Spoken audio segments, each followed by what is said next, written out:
পুরো জল ছিটকে আসছে আমাদের গায়ে, এতটাই কাছে আছি আমরা। জায়গাটা দাঁড়িয়ে ভালো ছবিও তুলতে পারবেন, সামনে পাহাড় আছে।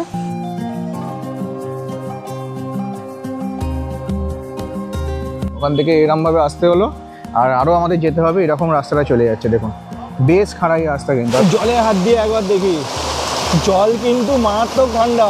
এসে গেছি মার্বেল লেকে, সামনের লেকটা দেখতে পাচ্ছেন, আর চারপাশে দেখুন। আওয়াজটা শুনুন, শুধু এই আওয়াজটা শুনলেই কিন্তু একটা আলাদাই তৃপ্তি অনুভূতি হয় মনের মধ্যে। পাহাড়ের এই রেঞ্জটা এখান থেকে কি সুন্দর দেখতে লাগছে, অপরূপ সুন্দর এই প্রাকৃতিক দৃশ্য। আমরা আছি এখন পুরুলিয়ার মুখোশ গ্রামে।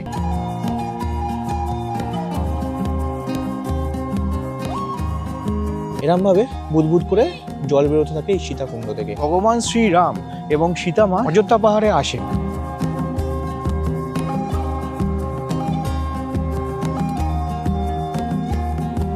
এখন হচ্ছে সূর্যাস্তের সময়, তাই এখান থেকে ভিউটা কিন্তু খুব সুন্দর দেখতে লাগছে। এখান থেকে আমরা এখন অনেকটাই উপরে চলে এসেছি, আর এই সাইডে হচ্ছে আপার ড্যাম। দেখুন অনন্তকালের জন্য জ্বলেই আসছে, এটা কিন্তু কোনো দিন নেবে না এবং কোনো দিন নিবেও না।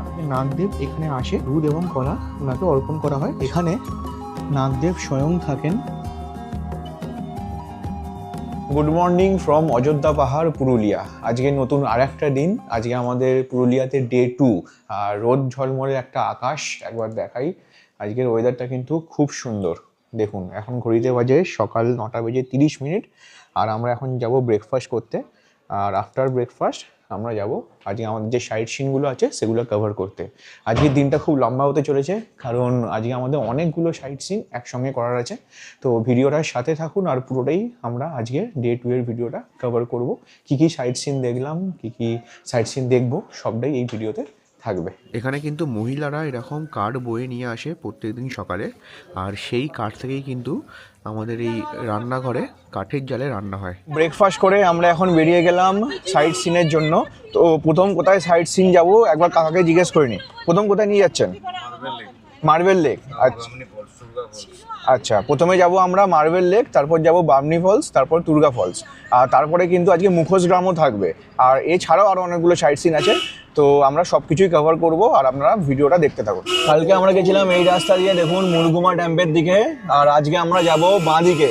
এই রাস্তা ধরে আজকে আমরা যাব, প্রথমে যাব মার্বেল লেক। এরকম পাহাড়ি রাস্তা দিয়ে যেতে কিন্তু বেশ ভালো লাগে। দেখুন মধ্যিখান দিয়ে রাস্তা, আর দুপাশে কিন্তু সবুজে ঘেরা জঙ্গল। এটা একটা অপরূপ প্রাকৃতিক দৃশ্য। আর এখানে কিন্তু বুনো হাতি মাঝে মাঝেই বেরিয়ে পড়ে, তো বন্য হাতিদের থেকে সাবধান, এরকম ওয়ার্নিং কিন্তু অনেক জায়গায় দেখতে পেয়েছি আমি।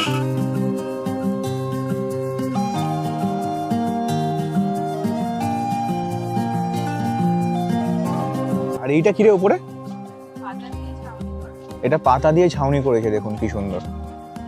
কোনো তেরপল ইউজ করেনি, পুরো ন্যাচারাল ভাবে এই ছাউনিটা তৈরি। দেখুন পাতা আর তার সঙ্গে খড় দিয়ে এই ছাউনিটা তৈরি, দারুণ লাগছে। আর এই সোজা রাস্তা নেমে যাচ্ছে মার্বেল লেকের দিকে। আমরা এখন এসে গেছি মার্বেল লেকে, সামনের লেকটা দেখতে পাচ্ছেন। আর চারপাশে দেখুন যে পাহাড়টা আছে না, এই যে পাথরগুলো দেখতে পাচ্ছেন, এগুলো কিন্তু মার্বেল পাথর, এবং এর সঙ্গে গ্রানাইট পাথর আছে। মানে এই পাথর দিয়েই কিন্তু মার্বেল তৈরি হয়। দেখুন আমাদের সামনেও একটা আছে, এগুলো দিয়ে তৈরি হয়। আরাত্রিকা দেখুন, এগুলো হলো মার্বেল। চোখের সামনে মানে আমরা দেখছি পুরো চকচক করছে এখানটা। হ্যাঁ, গ্রানাইট গুলো, পাথরগুলো পুরো চকচক করছে। মানে এগুলোকেই তারপর প্রসেসিং করে মার্বেল তৈরি হয়। এগুলো কেটে মার্বেল তৈরি। মানে আমাদের ঘরে যে মার্বেলের মেঝে বলে, ওগুলো এই পাথর দিয়েই তৈরি হয়। পাথর দিয়েই তৈরি। আর এই পাথরটা আপনারা পুরোটাই দেখতে পাবেন। দেখুন চারপাশে এরকম পাথর, পুরোটা আপনাদের পুরো একদম ঘুরিয়ে দেখিয়ে দিচ্ছি। দেখুন দূর অবধি পুরো কিন্তু এরকম মার্বেল পাথর, গ্রানাইট পাথর, আর এছাড়া আরও বিভিন্ন ধরনের পাথর দিয়ে কিন্তু এই পাহাড়গুলো তৈরি চারপাশে। আর মধ্যিখানে দেখুন এটা হচ্ছে লেকটা, আর এটাকেই বলছে মার্বেল লেক। তবে এখানে একটা কথা আপনাদের বলে দিই, এই মার্বেল লেকে কিন্তু স্নান করা নিষেধ। বাইরেই সতর্কতা দেওয়া আছে, যেখানে স্নান করলে 500 টাকা জরিমানা। আর এই লেকটা কিন্তু ন্যাচারালভাবে তৈরি লেক নয়, মানে প্রাকৃতিকভাবে তৈরি লেক নয় এটা। কেন এই লেকটা তৈরি হচ্ছে সেটাও আপনাদের একবার দেখাই। এটা যেহেতু মার্বেল পাথর চারপাশে আছে, তো এখান থেকে মার্বেল তৈরির জন্য এখান থেকে প্রচুর পাথর তোলা হতো। আর সেই পাথর তুলতে তুলতে মধ্যিখানে একটা গর্তের সৃষ্টি হয় বড় মতো, আর এখানেই পরে বৃষ্টির মাধ্যমে জল আসে, এবং সেই জল দিয়েই এরকম একটা লেক মতো তৈরি হয়ে যায়। আর তাই জন্য এটার নাম মার্বেল লেক। আমরা এখন এসে গেছি বামনি ফলসে। এই যে রাস্তাটা নিচে, এখান দিয়ে সোজা নিচে নেমে যেতে হবে, বেশ অনেকখানি নামতে হবে, তারপরে আমরা দেখতে পাবো বামনি ফলস। অযোধ্যা পাহাড়ের আশেপাশে যতগুলো সাইট সিনের লোকেশন আছে সেগুলো কিন্তু খুবই কাছাকাছির মধ্যেই অবস্থিত, মানে একটার থেকে একটা খুবই কাছে, মোটামুটি 3-4 মিনিট 5 মিনিটের মধ্যেই কিন্তু একটা সাইট সিন কমপ্লিট করে আর একটা সাইট সিনের মধ্যে চলে যেতে পারবেন। বেশ খানিকটা আপনাদের নিচে নামতে হবে, বেশ কটা সিঁড়ি আছে কিন্তু এরকম, তবে খুব একটা অসুবিধা হবে না নামার সময়, ওঠার সময় একটু অসুবিধা হতে পারে। এগুলো কি হাতে তৈরি পুরো? এই দেখুন কি সুন্দর হাতে তৈরি এগুলো, এই গাছের পাতা দিয়ে তৈরি এগুলো। হ্যাঁ, এই দেখুন অরিজিনাল গাছের পাতা দিয়ে তৈরি, কি সুন্দর হাতে বানিয়েছে দেখুন। এই দাদা এখানে বসে বানাচ্ছে, দারুণ তো। বামনি ফলসের দিকে যতই এগোচ্ছি রাস্তা কিন্তু ততই খাড়াই হয়ে যাচ্ছে। এই দেখুন সিঁড়িটা এখান দিয়ে ঘুরে এরকমভাবে কিন্তু এখান দিয়ে নেমেছে, মানে বেশ অনেকখানি কিন্তু রাস্তা। আর নিচে দেখুন, একটু জুম করে আপনাদের দেখাই, ওখানটা কিন্তু একটু খাড়াই আছে, দেখুন ওনারা যাচ্ছে, এখানটা একটু খাড়াই করা আছে। তবে এরকম সুন্দর চারপাশের গাছপালা দেখতে দেখতে এখানে হেঁটে যেতে বেশ ভালোই লাগছে। এই দেখুন চারপাশটা কি সুন্দর, তাই না? এই দেখুন এখানে আরাত্রিকাও আছে, আর থেকে একটু অ্যাডভেঞ্চার করতে বেরিয়ে পড়েছে। দেখুন ভালো সিঁড়ি ছিল, কিন্তু সিঁড়ি ছেড়ে এখন অন্য রাস্তা দিয়ে যাওয়া শুরু করেছে। দেখুন কি খাড়াই রাস্তা, পুরো পাথরের রাস্তা এটা, এরম কাটা কাটা করা আছে পাথরের মধ্যে, তার মধ্যে দিয়ে আরাত্রিকা যাচ্ছে। ধরে ধরে যা, দেখে শুনে। এখানে আমরা যাচ্ছি কারণ এখান দিয়ে ফলসটা বেশ সুন্দর দেখা যায়, আপনাদের দেখাবো। আরাত্রিকা অ্যাডভেঞ্চার করতে করতে আমাদের নিয়ে চলে এলো একদম ফলসের কাছে।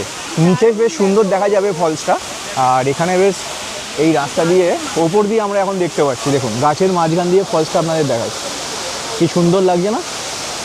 এই দেখুন নিচে দিয়ে আরও ভালো দেখা যাবে, নিচে দিয়েও আপনাদের দেখাবো। এখানেও কিন্তু লোকজন বেশ ভিড় করে দেখছে।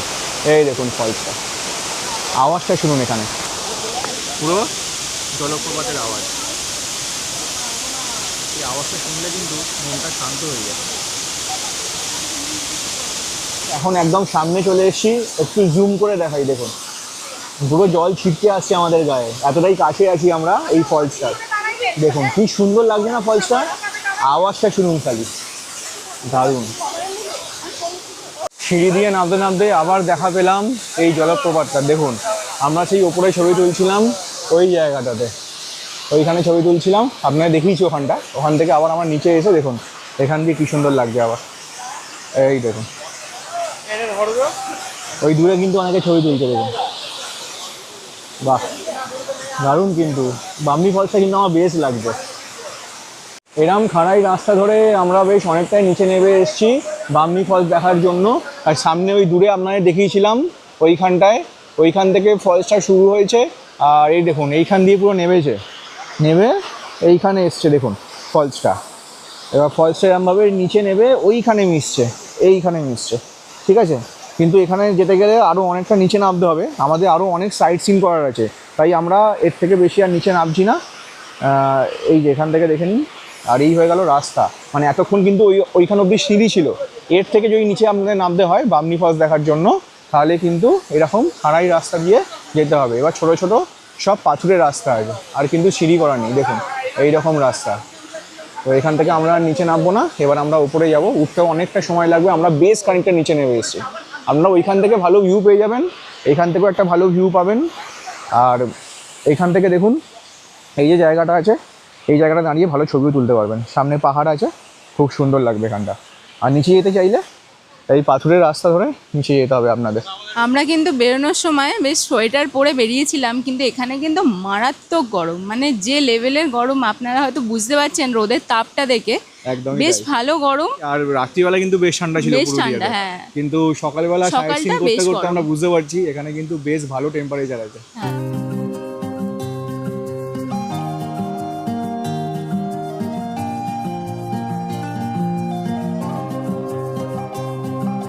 আমরা এখন আছি তুর্গা জলপ্রপাতে, আর তুর্গা জলপ্রপাত যাওয়ার জন্য সামনে ওই রাস্তা দিয়ে আমরা এখন যাব। তবে বামনি ফলসের নিচে তো আমরা নেমে আপনাদের দেখিয়েছিলাম, বাট নামার পর যে আমরা উঠার সময়তে যা কষ্ট হয়েছে সেটা বলে বোঝানো যাবে না। মানে এতটাই নিচে নেমে গেছিলাম যে উঠতে প্রায় আমাদের 15-20 মিনিট সময় লেগে গেছে, আর নামার সময় লেগেছিল মাত্র 5 মিনিট। আর ঘাম ঝরিয়ে গেছে পুরো। হ্যাঁ, আর তার মধ্যে আমি সোয়েটার পরে এসেছি। হ্যাঁ বাবনি ফলস যাওয়ার সময় যেমন সুন্দর সিঁড়ি করা ছিল, এখানে কিন্তু সেরকম সিঁড়ি করা নেই। দেখুন এরকম সব পাথুরের রাস্তা, আর বেশ খাড়াই কিন্তু। দেখুন এরকম রাস্তা দিয়ে আপনাদের যেতে হবে দুর্গা জলপ্রপাত দেখার জন্য। দেখুন বেশ খাড়াই রাস্তা কিন্তু এখানে, আর পুরোটাই পাথুরের রাস্তা। দেখুন কিরমভাবে আসছে সামনে থেকে, দেখুন এই দেখুন। আপনারা যারা বয়স্ক মানুষজন ভাবছেন যে দুর্গা ফলস আসবো, তাদের কিন্তু খুব সাবধানে আসতে হবে, কারণ বেশ খাড়াই রাস্তা। আমি আরেকবার দেখিয়ে দিই। দেখুন আমি এসছি ওইখান থেকে, সেই জায়গা থেকে আমি এসছি ওখান থেকে। দেখুন ওখানে আরাত্রিকা দাঁড়িয়ে আছে, ওখান থেকে এরমভাবে আসতে হলো, আর আরও আমাদের যেতে হবে। এরকম রাস্তাটা চলে যাচ্ছে। দেখুন বেশ খাড়াই রাস্তা কিন্তু, আর পুরো পাথুরের রাস্তা। দেখুন আর এই সাইড দিয়ে জলপ্রপাতটা দেখা যাচ্ছে, নিচে নেমে আপনাদের ভালো করে দেখাচ্ছে। এসে গেছি দুর্গা জলপ্রপাতের সামনে। এইটা হলো দুর্গা জলপ্রপাত। দেখুন ওপর থেকে এরকম নামছে আর নেবে এই সাইড দিয়ে বয়ে এইখানে মিশছে। দেখুন এটা হলো দুর্গা জলপ্রপাত। আর বামনি ফলসে যেমন অনেকটা নিচে নামতে হচ্ছিল, এখানে কিন্তু অনেকটা নিচে নামতে হচ্ছে না, তবে বেশ খাড়াই রাস্তা কিন্তু এখানে আছে। দেখুন এখানে কিন্তু অনেকে স্নান করে, ওই জায়গাটা অনেকে স্নান করে দুর্গা ফলসে। আর এই হচ্ছে টোটাল ভিউ। জলে হাত দিয়ে একবার দেখি, জল কিন্তু মারাত্মক ঠান্ডা। পুরুলিয়ায় এখন দুপুরবেলা টেম্পারেচার হাই, কিন্তু জল মারাত্মক ঠান্ডা। দেখুন আওয়াজটা শুনুন, শুধু এই আওয়াজটা শুনলেই কিন্তু একটা আলাদাই তৃপ্তি অনুভূতি হয় মনের মধ্যে। এই দেখুন জল কিন্তু কনকনে ঠান্ডা। কী করে লোকে এখন চান করে আমি জানি না এই ঠান্ডা জলে, জল বিশাল ঠান্ডা। গাড়ি করে এরকম পাহাড়ি রাস্তা দিয়ে যেতে কিন্তু বেশ ভালো লাগে। আমরা এখন যাচ্ছি বাঘমুন্ডি যাওয়ার রাস্তাতে আছি, তো আমরা এখন ওইদিকে যাচ্ছি। দেখুন সাইড সিন এখন অনেক বাকি আছে। রাস্তার দুপাশটা দেখতে পাচ্ছেন, এটা কিন্তু পুরো অযোধ্যা পাহাড়েরই রাস্তার মধ্যে দিয়ে আমরা যাচ্ছি, আর পাহাড়ের রেঞ্জটা এদিকে দেখা যাচ্ছে। আমরা এখন বাঘমুন্ডির মধ্যে দিয়ে যাচ্ছি, আর অনেকে কিন্তু বাঘমুন্ডিতে এসেও এখানে স্টে করে। তো এখানেও চারপাশে অনেক গেস্ট হাউস, হোটেল, রিসর্ট সব আপনারা বাঘমুন্ডিতেও পেয়ে যাবেন। যদি আপনারা চান এখানেও এসে থাকতে পারেন। পুরুলিয়ায় কিন্তু ছৌ নাচ খুবই বিখ্যাত, আর আমরা আছি সেই জায়গায় যেখানে সেই ছৌ নাচের মুখোশগুলো তৈরি হয়। আপনাদের একবার ঘুরিয়ে দেখাই। দেখুন আমরা আছি এখন পুরুলিয়ার মুখোশ গ্রামে। কেন এই জায়গার নাম মুখোশ গ্রাম সেটাও আপনাদের বলি। এখানে কিন্তু সারি সারি মুখোশের দোকান। দেখুন একটা দুটো তিনটে তো পাশাপাশি এখানে হয়ে গেল, আর উল্টো দিকেও যদি আপনাদের ঘুরিয়ে দেখাই, দেখুন ওই দিকে আর একটা দোকান, এই দিকে আর একটা দোকান, আর এইখানেও দোকান। দেখুন আর সামনে যদি এগিয়ে যাই, ওইখানেও কিন্তু দোকান আছে মুখোশের। এই পুরো এলাকাটায় কিন্তু চারদিকে মুখোশ পাওয়া যায়, ছৌ নাচের সেই বিখ্যাত মুখোশগুলো। আর সবগুলো কিন্তু এখানেই তৈরি হয়, আর পুরোটাই হাতে তৈরি। আপনাদের একবার দেখাই। দেখুন এগুলো হচ্ছে সেই ছৌ নাচের মুখোশগুলো। এগুলো যেমন ছোট ছোট করে একটা প্রতীকী বানানো, আর তেমনি আপনাদের বড় মুখোশগুলো একটু দেখাই। দেখুন ভেতর দিকে আছে, এগুলো সব কিন্তু হাতে তৈরি হয়। আর এই জায়গাটার নাম এই জন্যই মুখোশ গ্রাম, কারণ এখানে চারদিকে শুধু মুখোশ পাওয়া যায় ছৌ নাচের। এই দেখুন এইখানেও কতগুলো মুখোশ আছে, এখানটাও আপনাদের একবার দেখাই। দেখুন দারুণ, এই দেখুন। আর ভেতরে সেই বড় বড় মুখোশগুলো আছে, আপনাদের একটু জুম করে দেখাই। দেখুন এগুলো পরেই ছৌ নাচ হয়। হ্যাঁ দেখুন এই যে পেছনে দেখতে পাচ্ছেন মুখোশগুলো, এগুলো পরেই কিন্তু ছৌ নাচের সেই বিখ্যাত নৃত্য সেটা হয়। আর পুরুলিয়ায় ছৌ নাচ কিন্তু খুবই বিখ্যাত। আর এগুলো সম্পূর্ণ হাতে তৈরি না? দেখুন দাদা হাতে তৈরি করছে, একবার দেখান এটা। এই দেখুন তো সম্পূর্ণ হাতে তৈরি হয় এগুলো, দারুণ। ছৌ নাচ নৃত্যটা যেটা পরে হয় সেটা আপনাদের দেখাচ্ছি। দেখুন আচ্ছা এখান দিয়ে দেখতে পাই। দেখুন এটা হচ্ছে মুখোশের পেছন দিকটা, আর সামনের দিকটা আরেকবার দেখান। এই দেখুন এই মুখোশগুলো পরেই কিন্তু ছৌ নাচ হয়। দেখুন আর এগুলোর দাম মোটামুটি 2500 টাকা 3000 টাকা এরকম যায়। আর এটা মহিষাসুরের রূপে তৈরি মুখোশ। এগুলো কিরকম সময় লাগে? এটা কত? অনেকটা টাইম। এগুলো সব হাতে তৈরি, অনেক সময় লাগে করতে। হ্যাঁ পুরোটা হাতে তৈরি, পুরো কাগজ এটা, আর তার উপরে আঁকা আছে। হ্যাঁ আমরা আছি এখন পুরুলিয়ার মুখোশ গ্রামে, আর দাদার দোকানে দেখুন দারুণ দারুণ কালেকশন আছে মুখোশের। একদম আপনারাই তৈরি করেন, দারুণ। এখান থেকে মাল নিয়ে বিক্রি করে সাপ্লাই করে সেটা ছাড়ুন। আচ্ছা অ্যাকচুয়াল ম্যান ফ্যাক্টরিটা আমাদের এখানে। আপনারই পুরো তৈরি হয়। এই তো দাদা আপনি হাতে বানাচ্ছিলেন এখানে দেখলাম, তো এগুলো উনি বসে বসে বানাচ্ছিলেন মুখোশগুলো। আর আপনার দোকানে মোটামুটি 50 টাকা থেকে মুখোশের কালেকশন স্টার্ট হয়ে যায়। 50, 100, 150, 200, থেকে 2500 পর্যন্ত 50 থেকে 2500 অব্দি কালেকশন। দারুণ দারুণ ভ্যারাইটি, খুব সুন্দর মুখোশের কালেকশন। আর পেছনে যে মুখোশগুলো আছে এগুলো কিন্তু আপনারা বাড়িতে গিয়ে সাজাতে পারবেন। এগুলো পরে ছৌ নাচ হয় না, ছৌ নাচ হয় যেটা সেটা হচ্ছে ইনার হাতে যেটা আছে এটা পরে ছৌ নাচ হয়। রাস্তায় যেতে যেতে এরকম অযোধ্যা পাহাড়ের রেঞ্জ কিন্তু খুব সুন্দরভাবে দেখা যাচ্ছে। সিনিক বিউটিটা কিন্তু খুব ভালো এখানকার। পাহাড়ের এই রেঞ্জটা এখান থেকে কি সুন্দর দেখতে লাগছে, অপরূপ সুন্দর এই প্রাকৃতিক দৃশ্য, দারুণ। এগুলো সব হচ্ছে পলাশ গাছ। ওই দোলের সময়তে মানে ওই ফেব্রুয়ারির মাসের শেষে অথবা মার্চ মাসের শুরুতে যদি আসেন এখানে সব পলাশ ফুল দেখতে পাওয়া যাবে। এগুলো হচ্ছে সব পলাশ গাছ।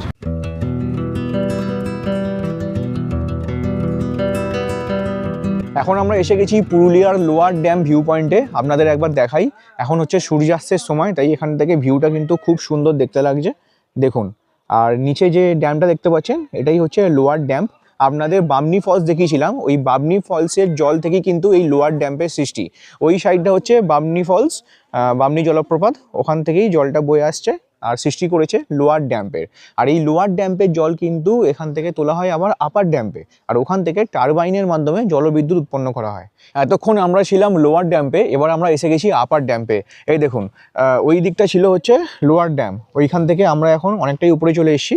আর এই সাইডে হচ্ছে আপার ড্যাম, দেখুন পুরুলিয়া আপার ড্যাম। আর এই যে সামনে দেখছেন এখানে কিন্তু মেশিন লাগানো আছে, এটার মাধ্যমে জল তোলা হয়।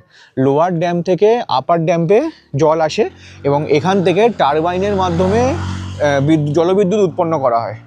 দেখুন বেশ বড়সড় জায়গা নিয়ে কিন্তু আপার ড্যামটা আছে।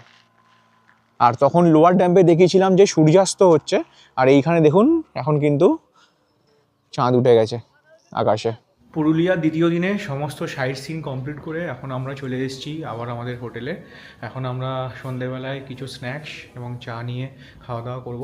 আর সাইট সিনের মধ্যে একটা জিনিস দেখার খুব ইচ্ছা ছিল, সেটা হচ্ছে সিকিমে যেমন জিগজ্যাগ রাস্তা হয় না, তেমনি পুরুলিয়ার এখানেও একটা জিগজ্যাগ রাস্তা আছে। ওটা সূর্যের আলো থাকতে থাকতে দেখলে ওর ভিউটা ভালো পাওয়া যায়, তাই ওটা আমি আপনাদের দেখাতে পারলাম না, কারণ আমাদের সাইট সিন অন্যান্যগুলো কমপ্লিট করতে করতে অনেকটা লেট হয়ে গেছিলো, যার ফলে ওটা আর দেখতে পাইনি। আমরা যে হোটেলে আছি, আপনারা যদি চান যে এখানে বনফায়ার করবেন তাহলে সন্ধ্যেবেলা কিন্তু সেটারও ব্যবস্থা আছে। দেখুন এখানে বনফায়ার চলছে, আর এখানে যে ফ্যামিলি এসছে এখানে কিন্তু বেশ মজা করছে নাচ গানের মাধ্যমে, দেখুন। আর এখন বেশ ঠান্ডা আছে অযোধ্যা পাহাড়ে। আর আজকে ডিনারে কিন্তু একটা বেশ ভালো আইটেম আছে। আমরা যখন সকালে সাইট সিনে গেছিলাম তখন একটা হাটে নিয়ে গেছিলো আমাদের যে ড্রাইভার ছিল, উনি একটা হাটে নিয়ে গেছিলেন। আর উনি ওখান থেকে আমাদের বলে যে এখানে হাঁসের মাংসটা নাকি খুব ভালো। তো আমরা কিন্তু একটা হাঁস কিনেছিলাম আর সেটার মাংস এখান থেকে রান্না করে দিয়েছে। তো দেখা যাক কেমন খেতে হয়, আশা করছি ভালোই হবে। তো আজকে ডিনারটা কিন্তু আমাদের বেশ অন্যরকম আছে, সকাল থেকে রাত্রি দুদিন ধরে তো বেশ ভালোই খেলাম। এই দেখুন এটা হচ্ছে আমাদের কিচেন, আমরা এখন যাচ্ছি এখানে ডিনার করতে। সুপ্রভাত সবাইকে, আজকে আমাদের অযোধ্যা পাহাড়ের তৃতীয় দিন, আর এখন বাজে ঘড়িতে সকাল 9টা। আমরা এখন করব ব্রেকফাস্ট, আর তারপর আমাদের কালকে একটা বা দুটো সাইট সিন মিস হয়েছিল, সেটা আজকে আমরা কভার করার চেষ্টা করব এখন সকালে। আর তারপর সাইট সিন করে এসে আমরা লাঞ্চ করে বেরিয়ে যাব স্টেশনের জন্য, কারণ পুরুলিয়া স্টেশন থেকে আজকে আমাদের হাওড়া ট্রেন আছে, আর আমরা যাব হচ্ছে রূপসী বাংলা এক্সপ্রেসে। সাইট সিনের জন্য আমরা এখন এসে গেছি বুড়বুড়ি সীতাকুণ্ডতে, ঠিক ওই দিকে হচ্ছে সীতাকুণ্ডটা।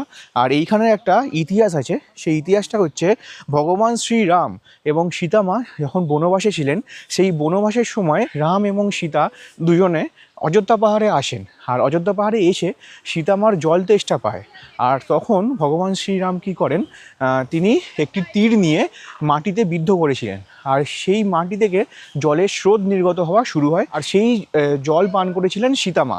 তাই এই জায়গার নাম হচ্ছে সীতাকুণ্ড। আপনাদের একটু দেখাই, এটা হচ্ছে সেই সীতাকুণ্ড, আপনাদের একটু জুম করে দেখাচ্ছি। এই জায়গার নাম হচ্ছে বুড়বুড়ি সীতাকুণ্ড, কারণ যখন শ্রীরাম তীরটা বিদ্ধ করেন সেখান থেকে বুদবুদ আকারে জল নির্গত হওয়া শুরু হয়, আর সেই বুদবুদভাবে জল নির্গত হওয়া কিন্তু এখনও রয়েছে। দেখুন এরমভাবে বুদবুদ করে জল বেরোতে থাকে এই সীতাকুণ্ড থেকে, এই দেখুন এক জায়গায় বেরোচ্ছে, ওইদিকে সাইডে আরেকটা, আর ওই সাইড থেকে আরেকটা বেরোচ্ছে, তাহলে 3 জায়গা থেকে জল নির্গত হচ্ছে। সীতাকুণ্ডের পর আমি এখন এসেছি দুর্গা এবং শিব মন্দিরে। আর এই জায়গার একটা ইতিহাস আছে, সেটা হলো কৃত্তিবাস ওঝা স্বয়ং এখানে মা দুর্গার দর্শন পান, আর তারপরেই এখানে মন্দির নির্মিত হয়। আর এখানে মা দুর্গার হাতে কিন্তু কোনো অস্ত্র নেই। কেন অস্ত্র নেই সেটা আপনাদের ভেতরে ঢুকে বলছি। দেখুন, সম্পূর্ণ মাটির বাড়ি এবং এর ভেতরেই দেবী দুর্গার মন্দির আছে, দেখাচ্ছি আপনাদের। দেখুন, এখানে দেবী দুর্গার হাতে দেখতে পাবেন কোনো অস্ত্র নেই, আর হাতে যে শিখাটি জ্বলছে এই শিখাটার নাম হচ্ছে দীপ শিখা। এটা কিন্তু অনন্তকালের জন্য জ্বলেই আসছে, এটা কিন্তু কোনো দিন নেবে না এবং কোনো দিন নিভবেও না। আর এটি হচ্ছে সত্যযুগের দুর্গা, তাই ইনার হাতে কিন্তু কোনো অস্ত্র নেই। আর ঠিক এই মন্দিরের পাশেই আপনারা দেখতে পাবেন শিব মন্দির আছে, সেটাও আমি আপনাদের একটু দেখাচ্ছি। দেখুন, এখানে হচ্ছে শিব মন্দির, এই যে এখানে হচ্ছে শিব মন্দির দেখুন। আর এখানে যে কলসিগুলো আপনারা দেখতে পাচ্ছেন, পেছনে নাগ মন্দির আছে, ওখান থেকে নাগদেব এখানে আসে এবং দুধ এবং কলা ওনাকে অর্পণ করা হয়, আর সেটাই উনি এখান থেকে খেয়ে আবার নাগ মন্দিরে চলে যান। আপনাদের নাগ মন্দিরটাও ঘুরিয়ে দেখাচ্ছি। এটিই হলো নাগ মন্দির। দেখুন, এখানে নাগদেব স্বয়ং থাকেন এর ভেতরে, আর এই ভেতর দিয়ে একটি রাস্তা আছে যার মাধ্যমে নাগদেব যান এর ভেতর দিয়ে, এবং ওইখানে আপনাদের দেখালাম শিব মন্দির, সেখানে গিয়ে দুধ এবং কলা খেয়ে আবার নাগদেব চলে আসে নিজের বাসস্থান এই নাগ মন্দিরে। দেখুন, এখানে কিন্তু মানে প্রবেশ করলে একটা আলাদাই এখানে অনুভূতি পাওয়া যাচ্ছে। আপনারা যখন আসবেন এখানে আপনারা সেটা কিন্তু বুঝতে পারবেন। একবার নিশ্চয়ই যদি সীতাকুণ্ড যখনই ভিজিট করবেন পুরুলিয়া এসে, অবশ্যই কিন্তু এই মন্দিরে আসবেন, দেবী দুর্গা এবং শিবের মন্দিরে। আমাদের পুরুলিয়ার ট্রিপ প্রায় শেষের পথে, হোটেল থেকে চেক আউট করে গেছি। এবার আমরা যাচ্ছি স্টেশনের উদ্দেশ্যে। ঘড়িতে বাজে মোটামুটি 12:30, আর আমাদের ট্রেন আছে ওই 3:25 না 3:28 নাগাদ, আর রূপসী বাংলা এক্সপ্রেস। তো আমরা এখন বেরিয়ে গেছি, আবার স্টেশনে গিয়ে দেখা হবে।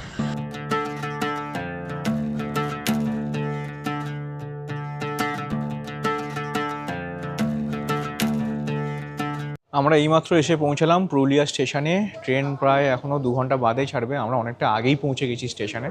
তো দেখা যাক ট্রেনটা কোন প্ল্যাটফর্মে দেয়। ট্রেন নাম্বার 12884 পুরুলিয়া হাওড়া রূপসী বাংলা এক্সপ্রেস দেখতে পাচ্ছেন 1 নম্বর প্ল্যাটফর্মে দিয়েছে।